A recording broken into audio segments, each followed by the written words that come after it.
Hello friends, welcome back once again. ഇന്ന് നമ്മൾ ചെയ്യുന്നത് ജാപ്പാനീസ് ജിഗ്ലി കോട്ടൺ കേക്കാണ്.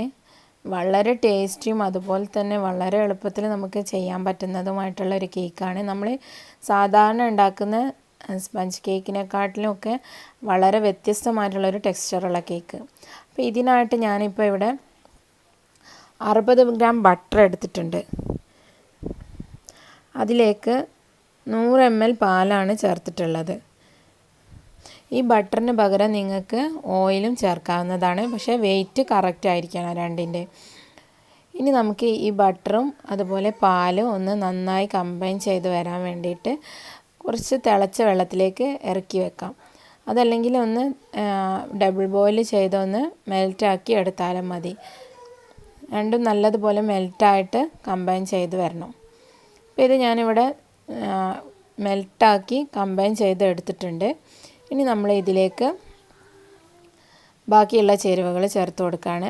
5 എഗ് യോക്കാണ് ഞാനിപ്പോൾ ചേർത്തിട്ടുള്ളത്. അതുപോലെ ഒരു ഹോൾ എഗ്ഗും, 5 എഗ് യോക്കും ഒരു ഹോൾ എഗ്ഗും. ഇനി ഇത് നന്നായി ഒന്ന് മിക്സ് ചെയ്ത് കൊടുക്കാം.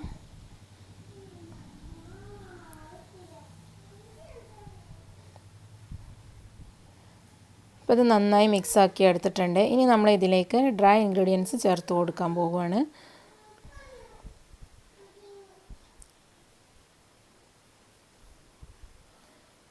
ഒരു അരിപ്പ വെച്ചിട്ട് അതിലൂടെ 60 ഗ്രാം ഓൾ പർപ്പസ് ഫ്ലോർ അല്ലെങ്കിൽ മൈദ, 20 ഗ്രാം കോൺഫ്ലോർ, ഇത്രയാണ് ചേർക്കുന്നത്. 60 ഗ്രാം മൈദ എന്ന് പറയുമ്പോൾ 1/2 കപ്പ് മൈദയാണ് വരിക. 20 ഗ്രാം കോൺഫ്ലോർ 1/4 കപ്പ് വരും. ഇത് രണ്ടും കൂടെ നന്നായി അരിച്ച് ചേർത്ത് കൊടുക്കാം. ഇനി ഇത് നന്നായി ഒന്ന് മിക്സ് ചെയ്തെടുക്കണം. പിന്നെ ഈ കേക്കിൻ്റെ പ്രത്യേകത, നമ്മൾ ഇതിലേക്ക് ബേക്കിംഗ് പൗഡർ, ബേക്കിംഗ് സോഡ ഒന്നും തന്നെ ചേർക്കുന്നില്ല. അതുകൊണ്ട് തന്നെ നമ്മളിത് വീട്ടിലുണ്ടാക്കി കഴിഞ്ഞാൽ കുട്ടികൾക്കൊക്കെ കൊടുക്കാൻ വളരെ ഹെൽത്തി ആയിട്ടുള്ള അതുപോലെ സേഫായിട്ടുള്ള ഒരു കേക്കാണ്. ഇനി ഇത് ഒട്ടും തന്നെ കട്ടയൊന്നും ഇല്ലാതെ നന്നായി മിക്സ് ചെയ്ത് യോജിപ്പിച്ച് മാറ്റി വെക്കണം നമുക്ക്. അപ്പോൾ ഞാനിത് നല്ലതുപോലെ മിക്സാക്കി എടുത്തിട്ടുണ്ട്. ഒരു തരി പോലും കട്ട ഉണ്ടാവാൻ പാടില്ല. ഇനി നമ്മൾ എടുത്തിട്ടുള്ളത് 5 എഗ് വൈറ്റ് ആണ്. നമ്മൾ നേരത്തെ എടുത്തിട്ടുള്ള യോക്കിൻ്റെ എഗ് വൈറ്റ് ആണ്, റൂം ടെമ്പറേച്ചറിലുള്ളതാണ്. അതിലേക്ക് 1 ടീസ്പൂൺ ലൈം ജ്യൂസ് ചേർത്ത് കൊടുത്തിട്ടുണ്ട്. അതിലേക്ക് ഒരു നുള്ള് ഉപ്പ് കൂടെ ചേർത്ത് കൊടുക്കാം. ഇനി നമ്മളിത് ഒന്ന് ബീറ്റ് ചെയ്ത് സ്റ്റിഫ് പീക്കാക്കി എടുക്കണം. അപ്പോൾ ഇതിലേക്കാണ് നമ്മൾ പഞ്ചസാര ചേർത്ത് കൊടുക്കുന്നത്. നന്നായി ബീറ്റ് ചെയ്ത് കൊടുക്കുക. ബീറ്റ് ചെയ്യുന്നതിൻ്റെ ഇടയിലായിട്ട് നമ്മളിതിലേക്ക് 90 ഗ്രാം പഞ്ചസാരയാണ് ചേർത്ത് കൊടുക്കേണ്ടത്. ഇതിൻ്റെ എല്ലാത്തിൻ്റെയും വെയിറ്റ് ഞാൻ ഗ്രാമിലാണ് പറയുന്നത്, മെഷർമെൻറ്റ്സ്. അപ്പോൾ മെഷർമെൻറ്റ് കപ്പ് ഉപയോഗിക്കുന്നവർക്ക് വേണ്ടിയിട്ട് അത് നമ്മൾ 1/2 കപ്പ് പഞ്ചസാര എടുത്തിട്ട് അതിൽ നിന്ന് 2 ടേബിൾ സ്പൂൺ മാറ്റി കഴിഞ്ഞാൽ 90 ഗ്രാം പഞ്ചസാര കിട്ടും. എന്നിട്ട് ഇത് നന്നായി ബീറ്റ് ചെയ്യുക. ഫുൾ സ്പീഡിൽ വെച്ചിട്ട് തന്നെ ബീറ്റ് ചെയ്ത് കൊടുക്കുക. 5 മിനിറ്റിനുള്ളിൽ തന്നെ ഇതിന് നല്ല സ്റ്റിഫ് പീക്സ് ആയിട്ട് കിട്ടും നമുക്ക്. ഈ ഒരു സമയത്ത് നമ്മളിത് ബീറ്റ് ചെയ്യുന്നതിനൊക്കെ മുൻപായിട്ട് നമ്മളിത് റെഡിയാക്കാനുള്ള ബേക്കിംഗ് ടിന്ന് റെഡിയാക്കി വെക്കണം. ഗ്രീസ് ആൻഡ് ലൈൻ ചെയ്തിട്ടാണ് നമ്മൾ ബേക്കിംഗ് ടിൻ എടുക്കുന്നത്. ഗ്രീസ് ആൻഡ് ഡസ്റ്റ് ചെയ്തെടുക്കരുത്. അപ്പോൾ നമുക്കത് കേക്ക് എടുക്കുന്ന സമയത്ത് പ്രയാസമായിരിക്കും. ഇപ്പോൾ ഇത് നല്ല സ്റ്റിഫ് പീക്സ് ആയിട്ട് മാറിയിട്ടുണ്ട്. ഇനി നമ്മളിത് നേരത്തെ റെഡിയാക്കി വെച്ചിട്ടുള്ള ബാറ്ററിലേക്ക് കുറേശ്ശെ ആയിട്ട് ചേർത്തൊന്ന് ഫോൾഡ് ചെയ്ത് കൊടുക്കണം. പിന്നെ നമ്മുടെ ചാനൽ ഇതുവരെ സബ്സ്ക്രൈബ് ചെയ്യാത്ത ആരെങ്കിലും ആണ് ഈ വീഡിയോ കാണുന്നതെങ്കിൽ ഈ വീഡിയോയ്ക്ക് താഴെ കാണുന്ന റെഡ് സബ്സ്ക്രൈബ് ബട്ടൺ ഒന്ന് പ്രസ് ചെയ്തിട്ട് സബ്സ്ക്രൈബ് ചെയ്ത് വെക്കണം കേട്ടോ. പിന്നെ നോട്ടിഫിക്കേഷൻസൊക്കെ കൃത്യമായിട്ട് കിട്ടാൻ ബെൽ ബട്ടൺ എന്നുള്ളത് എനാബിൾ ചെയ്ത് വെച്ചാൽ എല്ലാ വീഡിയോസും നിങ്ങൾക്ക് അപ്പോൾ തന്നെ അപ്ലോഡ് ചെയ്യുന്നത് കിട്ടുന്നതാണ്. ഇനി നമുക്ക് എഗ് യോക്കും എഗ് വൈറ്റും എല്ലാം കൂടെ ഉള്ള മിക്സ് ഒന്നിച്ചൊന്ന് മിക്സ് ചെയ്ത് ഫോൾഡ് ചെയ്തൊന്ന് റെഡിയാക്കി എടുക്കാം. അപ്പോൾ നമ്മൾ ഇതിന് മുൻപായിട്ട് ഓവനിലാണ് ചെയ്യുന്നതെങ്കിൽ ഓവന് 150 ഡിഗ്രിയിൽ പ്രീഹീറ്റ് ചെയ്യാനായിട്ട് വെക്കണം. നിങ്ങളുടെ ഓവൻ്റെ പ്രീഹീറ്റ് ടൈം എത്രയാണെന്ന് നോക്കിയിട്ട് അതിനനുസരിച്ച് വെച്ചാൽ മതി. ചിലപ്പോൾ 10 മിനിറ്റ് ആവും, ചിലപ്പോൾ 15 മിനിറ്റ് ആവും. അത് നോക്കിയിട്ട് അതിനനുസരിച്ച് വെക്കുക. അതല്ല നിങ്ങൾ ഓവൻ ഇല്ലാതെയാണ് ചെയ്യുന്നതെങ്കിൽ വെരി ലോ ഫ്ലെയിമിൽ ഒരു 15 മിനിറ്റ് പ്രീഹീറ്റ് ചെയ്തെടുക്കുക. നമ്മളിത് ഈ കേക്ക് വളരെ കുറഞ്ഞ തീയിലാണ് ബേക്ക് ചെയ്തെടുക്കുന്നത്. ഇനി ഇത് നന്നായി തന്നെ മിക്സാക്കി എടുത്തിട്ടുണ്ട് ഞാനിവിടെ. ഇനി നമ്മളിത് ബേക്ക് ചെയ്യാനുള്ള പാത്രത്തിലേക്ക് മാറ്റുകയാണ്.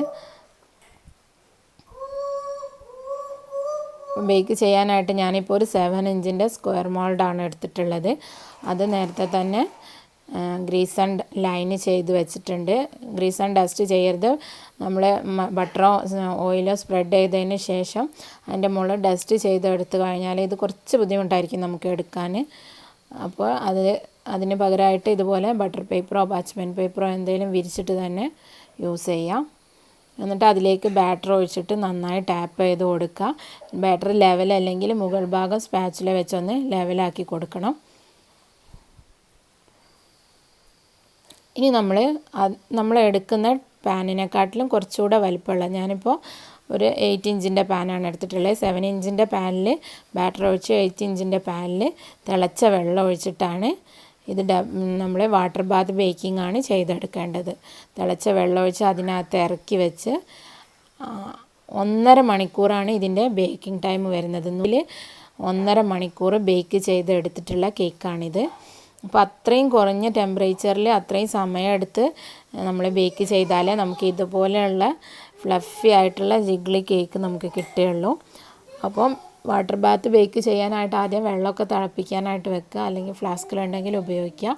എന്നിട്ട് നമ്മളിത് എടുത്ത ഉടൻ തന്നെ നമ്മൾ 1.5 മണിക്കൂർ കഴിഞ്ഞിട്ട് ടൂത്ത് പിക്ക് സെൻറ്ററിൽ ഇൻസേർട്ട് ചെയ്ത് നോക്കണം. അപ്പോൾ ക്ലിയർ ആയിട്ടാണ് വരുന്നതെങ്കിൽ നമുക്കിത് പുറത്തേക്ക് എടുക്കാം. ഇല്ലെങ്കിൽ ഒരു 5-10 മിനിറ്റ് കൂടെ നമുക്ക് വെയിറ്റ് ചെയ്യാം.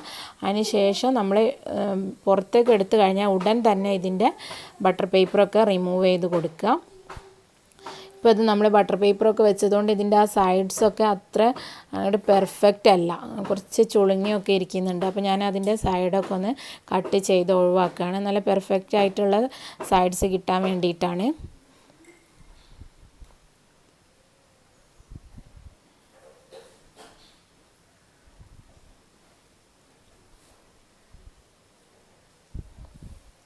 ഈ ഒരു സ്റ്റെപ്പ് ഓപ്ഷണലാണ് കേട്ടോ. നമ്മളിത് കട്ട് ചെയ്ത് കഴിഞ്ഞാൽ ഇത് ഭംഗിക്ക് വേണ്ടി ഒരു കാണാനുള്ളൊരു ഭംഗി ഉണ്ടാവും, അത്രയേ ഉള്ളൂ. വേറെ അതുകൊണ്ട് പ്രത്യേകിച്ച് ഗുണമൊന്നുമില്ല. അപ്പോൾ 4 ഭാഗവും ഞാൻ കട്ട് ചെയ്ത് ഒഴിവാക്കിയിട്ടുണ്ട്. ഇപ്പോൾ ഇത് നല്ല കറക്റ്റായിട്ട് നിൽക്കുന്നുണ്ട്. അപ്പോൾ ഇതിൻ്റെ ആ ഒരു ടെക്സ്ചറും അതിൻ്റെ ആ ഒരു ടേസ്റ്റും നിങ്ങൾക്ക് ഞാൻ പറഞ്ഞാൽ ഒരിക്കലും നിങ്ങൾക്ക് മനസ്സിലാവില്ല. അതൊന്ന് നിങ്ങൾ ട്രൈ ചെയ്ത് നോക്കിയാൽ തന്നെ നിങ്ങൾക്ക് അതിൻ്റെ ആ ഒരു നമ്മൾ സാധാരണ ഉണ്ടാക്കുന്ന ഒരു കേക്കേ അല്ല ഇത്. നമുക്ക് സാധാരണ ഉണ്ടാക്കുന്ന കേക്ക് വെറുതെ കഴിക്കാം, പക്ഷേ ഇത് നമുക്ക് പെർഫെക്റ്റ് ആയിട്ട് വെറുതെ കഴിക്കാം, അത്രയും ടേസ്റ്റാണ് ഇതിന്. അപ്പോൾ എല്ലാവരും ഇതൊന്ന് ട്രൈ ചെയ്ത് നോക്കുക, നിങ്ങളുടെ അഭിപ്രായങ്ങളൊക്കെ അറിയിക്കുക. നമ്മൾ സാധാരണ ടേസ്റ്റിലുള്ള ഒരു കേക്കേ അല്ല, അതിൽ നിൻ്റെ ടെക്സ്ചറും അതിൻ്റെ ടേസ്റ്റും ഒക്കെ എൻറ്റയർലി ഡിഫറെൻ്റ് ആണ്. നമ്മളിതിൽ വാനില എസൻസോ ഒന്നും തന്നെ ചേർത്തിട്ടില്ല, അങ്ങനെ തന്നെയാണ് നമ്മൾ ഉണ്ടാക്കിയിട്ടുള്ളത്. അപ്പോൾ അതിൻ്റെ സ്മെല്ലും ടെക്സ്ചറും എല്ലാം ഡിഫറെൻ്റ് ആണ്. നിങ്ങൾ ട്രൈ ചെയ്ത് നോക്കിയാൽ നിങ്ങൾക്ക് മനസ്സിലാവും. അപ്പോൾ ഈ ചാനൽ ഇതുവരെ സബ്സ്ക്രൈബ് ചെയ്യാത്തവരുണ്ടെങ്കിൽ സബ്സ്ക്രൈബ് ചെയ്യാൻ മറക്കണ്ട കേട്ടോ. ഇൻഷാ അല്ലാഹ് മറ്റൊരു വീഡിയോയുമായിട്ട് മറ്റൊരു എപ്പിസോഡിൽ വീണ്ടും കാണാം. Thank you for watching.